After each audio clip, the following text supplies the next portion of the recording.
এখানে একটা কোশ্চেন দেওয়া আছে, যদি এই সংখ্যাটি 11 দ্বারা বিভাজ্য হয় তবে x এর লিখিত মান কত। এখানে দেখো 11 দ্বারা কোন কোন সংখ্যা বিভাজ্য হবে সেটার সূত্রটা এখানে আমরা লিখে রেখেছি। এর আগের ভিডিওতে কিন্তু বিভাজ্যতার নিয়মে সবগুলো দেওয়া আছে, দেখে নেবে। উত্তর করব আমরা, সংখ্যাটি লিখি x4584। এটা হচ্ছে সংখ্যাটা।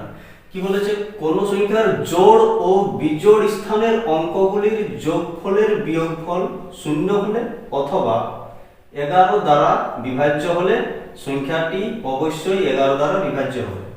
জোড় স্থান আর বিজোড় স্থান বলতে কি, আমরা যদি এটাকে নাম্বারিং করি 1 2 3 4 5, এই যে এই নাম্বার অনুযায়ী যে সংখ্যাটা যেখানে বসে আছে সেই অনুযায়ী হচ্ছে জোড় এবং বিজোড়।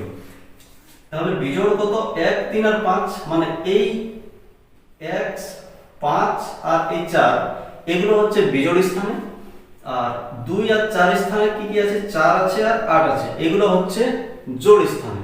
কি বলেছে, জোড় ও বিজোড় স্থানের সংখ্যাগুলির বিয়োগফল। জোড় স্থানে কত আছে, 4 8, এই দুটো যোগফল।